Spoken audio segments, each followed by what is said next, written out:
প্রিয় দর্শক, গতকাল আমি যে কন্টেন্টটি করেছিলাম সেখানে আমি প্রশ্ন করেছিলাম যে জনাব নাহিদ ইসলাম নতুন যে পার্টি হয়েছে জাতীয় নাগরিক পার্টি, সেই পার্টির আহ্বায়ক, উনি রয়টার্সের কাছে একটি ইন্টারভিউয়ে যা কিছু বলেছিলেন। উনি বলেছিলেন যে ডিসেম্বরের মধ্যে নির্বাচন হওয়া সম্ভব নয়, এ কথা বলেছিলেন।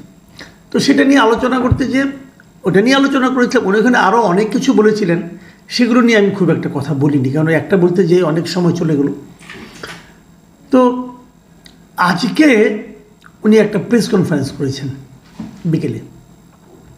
সেই প্রেস কনফারেন্স উনি বলেছেন যে ডিসেম্বরের মধ্যে নির্বাচন সম্ভব নয়, এভাবে বলিনি। উনি বলতে চাচ্ছেন যে উনি ঠিক এভাবে বলেন নাই যে ডিসেম্বরের মধ্যে নির্বাচন সম্ভব নয়, একথা উনি বলেন নাই। উনি কি বলেছেন তাহলে? উনি বলেছেন যে ওনার কথাটা হুবহু পড়ে শোনাই। উনি বললেন যে বলেছি পুলিশ যে নাজুক অবস্থায় আছে সেই অবস্থায় থেকে নির্বাচন সম্ভব না। মানে পুলিশের যে নাজুক অবস্থা, সেই অবস্থা থেকে নির্বাচন সম্ভব না। এখন আর ডিসেম্বর না, তার মানে যতদিন পুলিশ নাজুক অবস্থা থেকে পুলিশের উত্তরণ না ঘটছে ততদিন পর্যন্ত নির্বাচন সম্ভব না।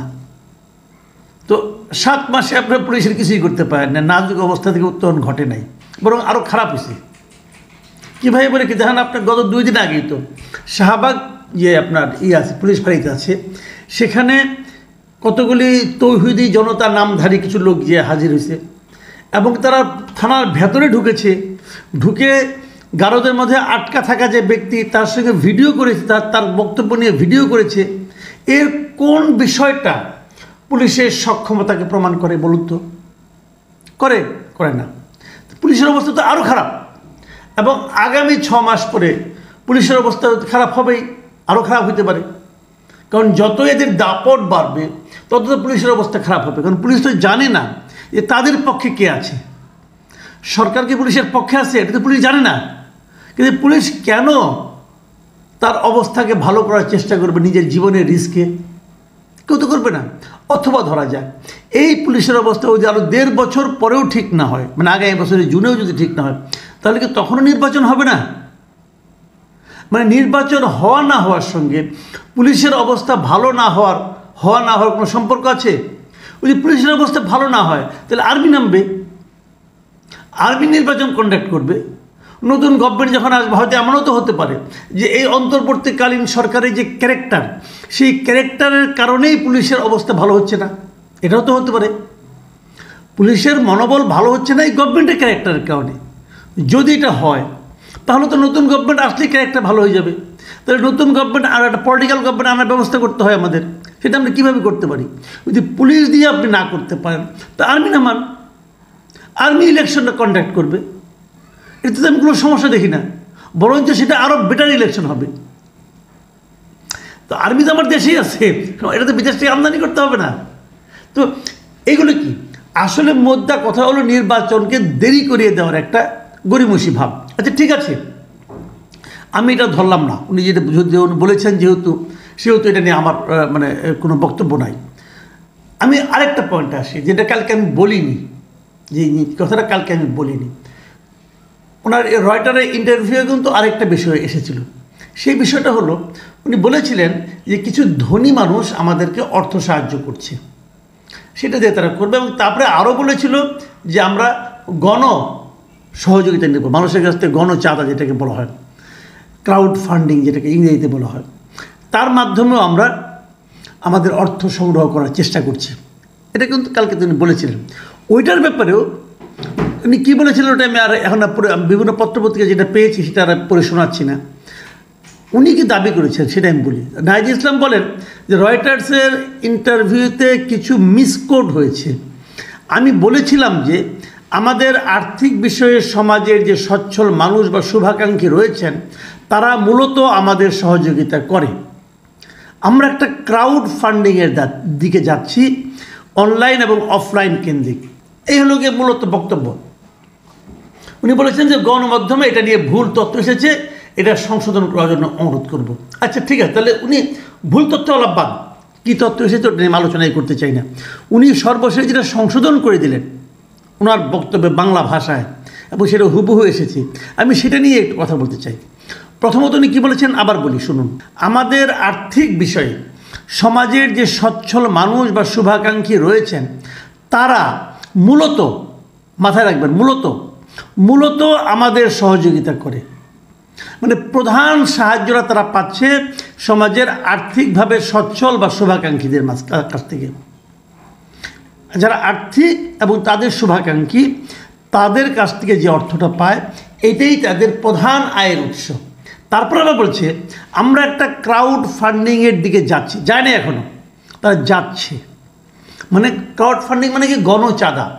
সাধারণ মানুষকে বলবে আপনারা আমাদের টাকা দেন, আমরা দল চালাবো।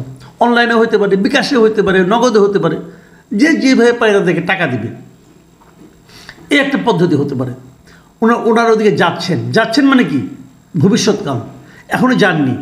তার মানে এখন পর্যন্ত তারা যা কিছু করেছেন সেটা সেই সমাজের সচ্ছল মানুষ বা শুভাকাঙ্ক্ষী তাদের কাছ থেকে পেয়েছেন এবং আগামীতেও মূলত এরাই দেবেন। এই জায়গাটাতেই আমার প্রশ্ন, কারা আপনাদের শুভাকাঙ্ক্ষী? কারা সেই সচ্ছল মানুষেরা? আমরা বিগত সরকারের সময় দেখেছি যে বিভিন্ন ব্যবসায়ীরা যারা নাকি আগের সরকারের কাছ থেকে সুবিধাভোগী ছিল তারা সেই সরকারের পদলেহন করত, তারা সেই সরকারের নানা রকম কর্মকাণ্ডে সরকারকে সহায়তা করত। এমনকি যখন জুলাই আন্দোলন চলছিল তখনও এই ব্যবসায়ীরা শেখ হাসিনাকে নানাভাবে পরামর্শ দেওয়ার চেষ্টা করেছে যে কীভাবে আন্দোলনকে কন্ট্রোল করা যায়, আন্দোলনকে দমিয়ে রাখা যায়। সেই পরামর্শ কিন্তু এই ব্যবসায়ীরা দিয়েছিল। তাদের বিপুল অর্থ তারা সরকারের সহযোগিতায়, সরকারের আশকারায় ব্যবসার নামে লুণ্ঠন করেছে। নানা মানুষের কাছ থেকে তারা লুণ্ঠন করেছে, ব্যাংক লুট করেছে, ব্যাংকের টাকা নিয়ে বিদেশে রপ্তানি করেছে, এই ব্যবসায়ীরাই করেছে। তার একটা তালিকাও হয়েছে, নতুন গভর্নমেন্ট এসে একটা তালিকাও করেছে। 10 জন ব্যবসায়ীর নাম আমরা দেখতে পাচ্ছি। যে 10 জন ব্যবসায়ী, বেক্সিমকো আছে, বসুন্ধরা আছে, ওরিয়ন গ্রুপ আছে, সামিট গ্রুপ আছে, এরকম আরও নাবিল গ্রুপ আছে, এরকম 10টা কোম্পানি আছে তাদের নাম, যারা নাকি মানে শিরোমণি, মানে দুর্বৃত্তের পনার মাথায় শীর্ষস্থানে অবস্থান করছে এই 10টা প্রতিষ্ঠান। এখন আমি নাহিদ ইসলামকে বলব, বুকে হাত দিয়ে বলুন, এই 10টার কারো কাছে কি আপনার কাছ থেকে আপনারা জানেন টাকা নেন নাই? এই 10টার কেউ কি আপনাদের শুভাকাঙ্ক্ষী আছে? আপনি বলবেন নাই। আমি আপনার কথা বিশ্বাস করব না। কেন করব না? করব না এই কারণে, বিভিন্ন কারণ আছে বিশ্বাস না করার। আমি ওই কারণগুলিতে যাচ্ছি না। আমি আপনাকে বলবো যে আমি আপনার কথা বিশ্বাস করব তখন যখন আপনি সমস্ত শুভাকাঙ্ক্ষীদের নাম ঘোষণা করবেন, নাম প্রকাশ করবেন। আপনি বলুন আপনাদের শুভাকাঙ্ক্ষী কারা, নাম বলতে অসুবিধাটা কি? তারা তো এই দেশেরই লোক। যদি তারা বিদেশের লোক হয়, যদি ইন্ডিয়ার লোক হয়, তাহলে আমি বলবো যে আপনি ইন্ডিয়ার টাকায় করতেছেন, পলিটিক্স করতেছেন। যদি পাকিস্তানের লোক হয় বলবো আপনি পাকিস্তানের টাকায় পলিটিক্স করতেছেন। যদি ট্রাম্পের লোক হয় তো বলবো ট্রাম্পের টাকায় আপনি পলিটিক্স করতেছেন। যদি বসুন্ধরার তো আমাদের থাকে তাহলে আমি বলবো আপনি বসুন্ধরার টাকায় পলিটিক্স করতেছেন। বলতে পারবো না? পারবো। আমি জিনিসটা বলতে চাই, আপনি বলুন যে কারা আপনাকে টাকা দিচ্ছে, সেই শুভাকাঙ্ক্ষীদের নাম বলুন। কে কত টাকা দিচ্ছে তাও নাম বলুন। সেই টাকাটা কি ব্ল্যাক মানি নাকি হোয়াইট মানি? তাদেরকে আপনি কোনো রসিদ দিয়েছেন? রসিদ দিয়ে চাঁদা নিয়েছেন নাকি ডান হাতে দিয়েছে বাম হাতে পকেটে ঢুকিয়েছেন, আবার সেখান থেকে দলের জন্য বের করার সময় অর্ধেক পকেটে রেখেছেন, অর্ধেক দলকে দিয়েছেন? কোনটা? এই জিনিসগুলো আমি সন্দেহ করব ভাই। আমি এই দেশের নাগরিক, আমি সন্দেহ করব।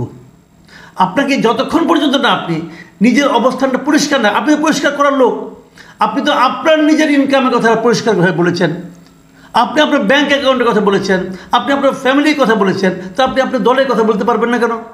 বলেন, আমরা শুনতে চাই। আমরা আপনাকে ভালোবাসতে চাই, আমাদের সেই ভালোবাসার সুযোগটা করে দেন। আপনি ট্রান্সপারেন্ট হন। ট্রান্সপারেন্ট হলে এক লাফে আপনার দলের জনপ্রিয়তা অনেক দূর এগিয়ে যাবে। আওয়ামী লীগ বিএনপি ট্রান্সপারেন্ট দল না ভাই। আমরা তাদের বিকল্প একটা দল খুঁজতেছি। আমরা সেই দলটাকে আপনাকে ভাবতে চাই। আপনি আমাদেরকে হেল্প করুন। এই সাহায্যটা আপনাকেই করতে হবে। আর যদি করতে না পারেন তাহলে তো সেই আপনি গড্ডালিকা প্রবাহে গা ভাসালেন। আগে এই সমস্ত দুর্বৃত্ত ব্যবসায়ীর কাছ থেকে আওয়ামী লীগ বিএনপি নিয়েছে, এখন আপনারা নেওয়া শুরু করলেন। তাহলে যেই লাউ সেই কদু, আমাদের লাভটা কী হলো? জনগণের ভাগ্যতে কোনো পরিবর্তন হলো না। আমি আপনাকে আহ্বান করব, আপনারা অতি দ্রুত এতদিন যত টাকা পেয়েছেন সব টাকার হিসাব পাবলিক ডোমেইনে অনলাইনে আপনারা ওপেন করে দেন। কার কাছ থেকে কত টাকা পেয়েছেন, প্রত্যেকটা নাম, প্রত্যেকের নামের তার কোন ব্যবসা প্রতিষ্ঠান এবং তার কাছ থেকে কত টাকা পেয়েছেন তার একটা হিসাব দেন। যদি কাউকে 10 টাকা পান সেটাও বলেন, অমুক আমাকে 10 টাকা দিয়েছে বলেন, আমরা হিসাবটা চাই আপনার কাছ থেকে। আপনি কয় টাকা তুলেছেন, কয় টাকা খরচ করেছেন, অথবা কয় টাকা আপনার লোকজন মেরে দিয়েছে সেটাও আমি জানতে চাই। প্রিয় দর্শক, নতুন দলের কাছে আমাদের চাহিদা সবসময় বেশি থাকবে। নতুন দলের কাছে আমাদের প্রত্যাশা নতুন প্রত্যাশাই থাকবে। সেই